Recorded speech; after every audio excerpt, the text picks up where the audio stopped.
안녕하세요? 살다 보면 누구나 넘어질 때가 있잖아요? 근데 신기하게도 넘어져도 아무렇지 않게 그냥 툭툭 털고 일어서는 사람들이 꼭 있어요. 오늘은 바로 그 회복력에 대한 아주 독특한 관점을 담은 글 7번 넘어져도 다시 일어나는 신앙을 가지고 한번 이야기를 나눠보겠습니다. 이 글은요, 우리 모두가 겪는 아주 보편적인 경험에서 출발해요. 바로 인생에서 넘어지는 순간 말이죠. 그런데 이 글은요, 넘어지는 것 자체가 중요한 게 아니라고 말해요. 진짜 중요한 건, 우리를 진짜로 정의하는 건 바로 다시 일어나는 능력이라는 거죠. 그리고 그 비밀을 아주 특별한 장난감에 빗대서 설명합니다. 자, 한번 자세히 들여다볼까요?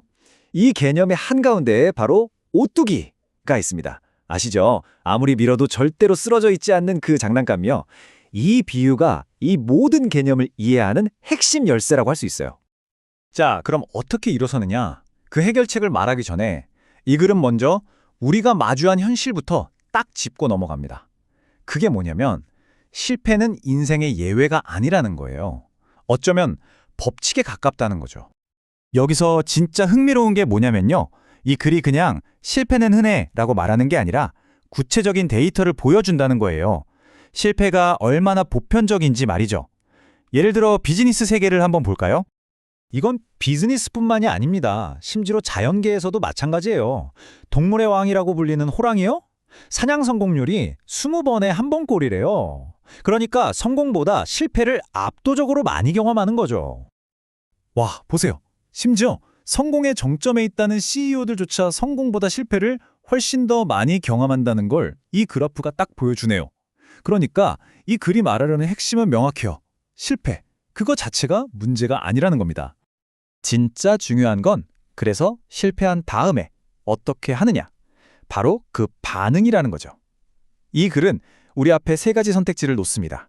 그리고 이 중에서 오직 3번째만이 우리를 앞으로 나아가게 한다고 아주 강하게 이야기하고 있어요.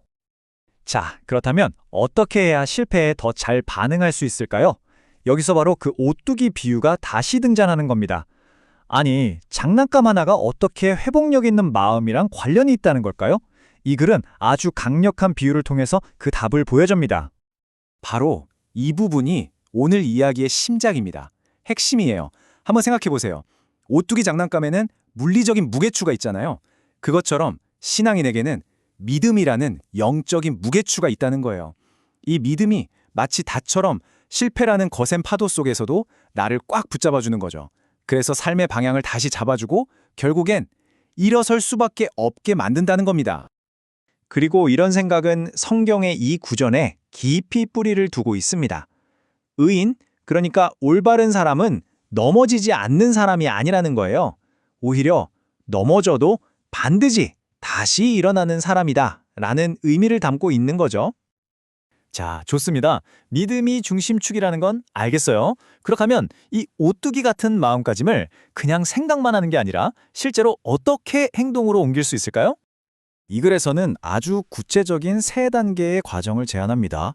우선 첫 번째는요, 실패 그 자체보다 우리를 더 얼어붙게 만드는 실패에 대한 두려움과 먼저 맞서는 거예요. 그리고 두 번째는 내 힘만으로 부족할 때 더 높은 존재에게서 힘과 지지를 구하는 거죠. 그리고 마지막으로 앙망이라는 단어가 있거든요. 이게 끈질기게 힘안을 붙들고 버틴다는 뜻인데 바로 그렇게 인내하는 겁니다. 그리고는 이거 봐, 진짜야 라고 말하는 것처럼 여러 역사적 인물들의 사례를 보여줘요. 워터맨, 존 크레이시, 노먼 필, 이 사람들의 위대한 성공을 가만히 들여다보면요. 이게 어떤 천재성의 번뜩임이 아니었다는 거예요. 정말 뼈아픈 실패를 딛고 일어선 그 끈기, 그게 바로 성공의 진짜 모습이었던 거죠. 자, 그럼 이제 이 모든 이야기를 한번 정리해 볼까요?